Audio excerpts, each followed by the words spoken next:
wabarakatuh. Nah, anak-anak, pada pagi hari ini, alhamdulillah ya kita dapat bertemu lagi. Nah, sebelumnya Ibu absen terlebih dahulu ya. Apa ya? Rizky Juliana,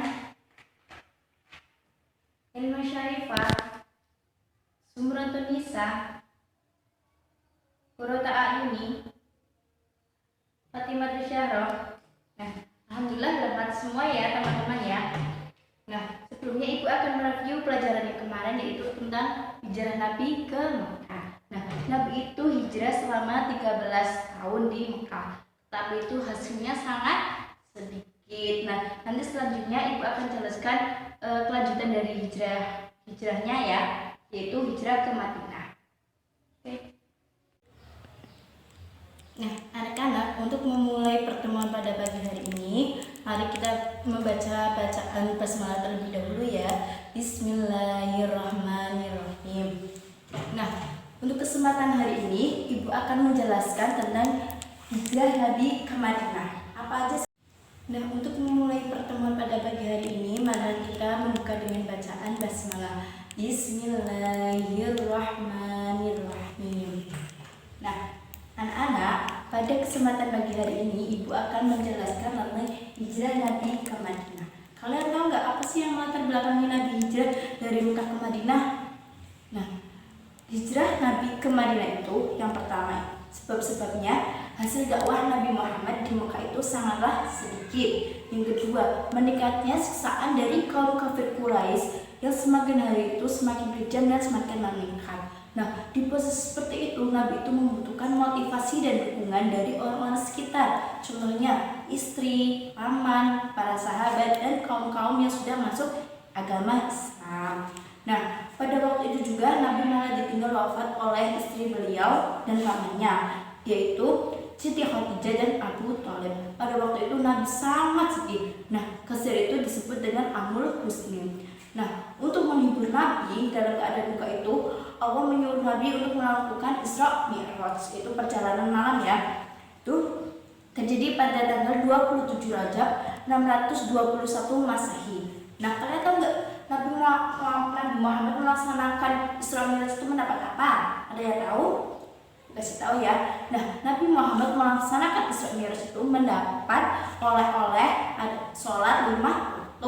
Ya, sholat 5 waktu itu yang bisa kita lakukan ya, antara lain Isya, subuh, duhur, asar, dan maghrib. Itu harus kita lakukan, bukan hukumnya wajib. Nah, setelah itu Allah menyuruh Nabi untuk hijrah. Nabi pun melaksanakan hijrah tersebut, hijrah ke Madinah. Yang kedua itu perjalanan Nabi Muhammad hijrah ke Madinah. Nah, kalian tahu nggak siapa sih yang menemani Nabi hijrah dari Mekah ke Madinah, yang menemani perjalanannya? Sahabat? Iya benar, Abu Bakar. Nah, Abu Bakar itu adalah salah satu sahabat yang menemani Nabi hijrah dari Mekah ke Madinah. Mereka bersembunyi di dalam gua Sur selama 3 tahun apa 3 malam? 3 malam, agar orang Quraisy itu tidak mengetahui perjalanan mereka. Tapi lama-kelamaan ada salah satu budak seorang. Nah, yang poin kedua itu perjalanan Nabi hijrah ke Madinah. Kalian tahu gak sih siapa yang menemani Nabi hijrah? Iya benar, saudara Abu Bakar. Nah, saudara Abu Bakar itu yang menemani Nabi hijrah dari Mekah ke Madinah. Dan beliau berdua ini ya, sahabat Abu Bakar dan Rasulullah, bersembunyi di Masur. Tujuannya apa kok bersembunyi, nggak langsung berjalan ke Madinah? Nah, karena perjalanan mereka itu takutnya diketahui oleh kaum kafir Quraisy. Nah, tapi lama-kelamaan kaum kafir Quraisy mengetahui perjalanan Nabi. Nanti kok nggak ada ya di Mekah, di mana gitu. Nah, kaum kafir Quraisy itu mengadakan sayembara.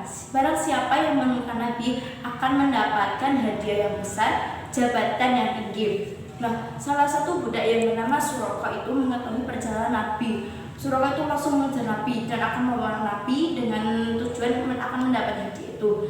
Dan tetapi pada waktu menemui Nabi, malah kuda yang ditunggangi Suraka itu malah terjungkal sampai 4 kali loh. Kalian pernah naik kuda enggak? Nah, Nah, malah Suraka itu tidak berhasil menemukan Nabi, kemudian pulang ke Mekah. Nah, setelah itu Nabi melanjutkan perjalanannya ke Madinah. Nabi Muhammad itu singgah di desa Kuba, desa yang berada di Madinah ya. Nah, kemudian Nabi itu membangun masjid yang pertama di daerah Kuba itu, dinamai Masjid Kuba. Itu masjid pertama yang dibangun Nabi Muhammad dan menjadi sejarah Islam. Nah, di situ pula di Masjid Kuba itu juga Nabi Muhammad melaksanakan sholat Jumat. Itu juga sholat Jumat pertama yang dilaksanakan oleh Nabi Muhammad. Kemudian sekarang sholat Jumat itu menjadi tradisi bahkan kewajiban ya bagi orang-orang Muslim. Yang ketiga itu dakwah Nabi Muhammad SAW di Madinah. Nah, dakwah Nabi Muhammad ini membuat program kerja dan melaksanakannya. Ada 3 ya program dari Nabi Muhammad itu sampai ke Madinah. Yang pertama itu membangun masjid.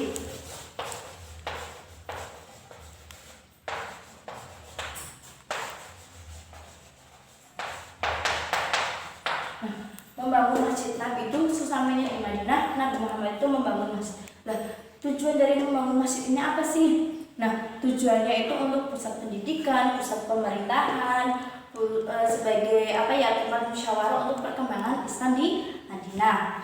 Yang kedua, mempersatukan muhajirin dan ansor. Nah, kalian tahu nggak kaum muhajirin itu yang apa, kaum ansor itu yang apa? Nah, ibu jelaskan ya. Kaum muhajirin itu adalah orang asli penduduk Mekah yang mengikuti Nabi Muhammad hijrah ke Madinah. Sedangkan kaum ansor itu adalah orang asli penduduk Madinah. Nah, program Nabi itu mempersatukan ini kaum muhajirin dan kaum ansor. Persaudaraan antara kaum muhajirin dan kaum ansor. Ibu kasih contoh ya. Yang pertama itu ada Abu Bakar As-Siddiq yang menemani Nabi hijrah ya. Itu dari kaum muhajirin dan disaudarakan dengan Harijah bin Zubair, itu dari kaum ansor. Yang kedua ada Umar bin Khattab bin Ibn bin Malik, itu dari kaum itu disaudarakan. Kemudian ada Bilal bin Rabah dari orang muhajirin disaudarakan dengan Abu Ruwaibah. Terus ada Amr bin Abdillah disaudarakan dengan As'ad bin Mu'az. Yang keempat ada Abdurrahman bin Auf disaudarakan dengan As'ad bin Rabah. Nanti kita bisa baca sendiri ya di LKS masing-masing. Nah, yang ketiga ini program yang ketiga ada Piagam Madinah. Piagam Madinah.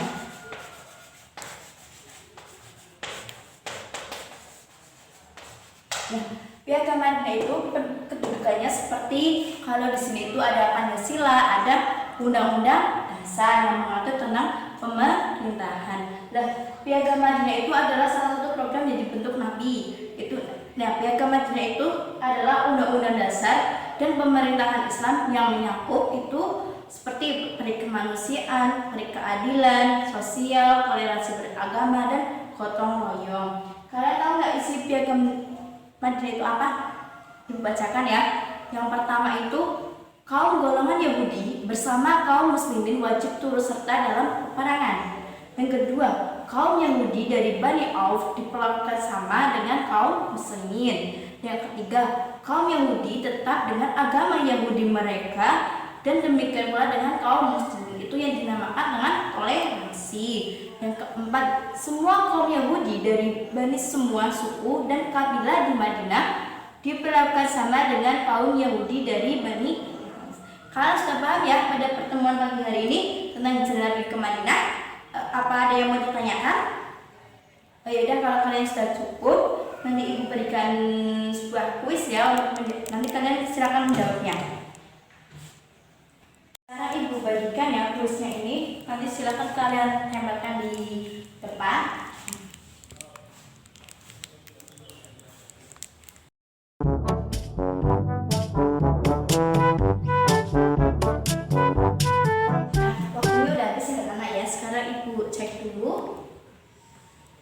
Apakah kalian sudah paham atau belum? Pertanyaan pertama, tempat persembunyian Nabi. Kuasur, ya benar. Lalu pertanyaan yang kedua, kaum yang menjadi saudara kaum Ansar, kaum Muhajirin. Sahabat yang menemani Nabi, ya benar, Abu Bakar. Masjid yang pertama kali dibangun. Ya, ini kuisnya benar semua, berarti kalian sudah paham ya materi yang disampaikan Ibu. Nah, sebelum Ibu menutup pertemuan pagi hari ini, Ibu mau memberikan tugas buat minggu besok ya. Silakan kalian pelajari bab Khulafaur Rasyidin. Kalian pelajari dari rumah. Nanti misal Ibu mau mengadakan kuis lagi sebelum maupun sesudah pelajaran ya, kalian hanya itu untuk persiapan saja. Nanti Ibu tetap akan menjelaskan. Nah, pertemuan kali ini Ibu cukupkan ya sampai di sini ya. Semoga minggu depan kita masih bisa ketemu. Nah, untuk mengakhiri pertemuan pada pagi hari ini, mari kita baca surat Al-Asr bersama-sama. A'udzu billahi minasyaitonir rajim. Bismillahirrahmanirrahim.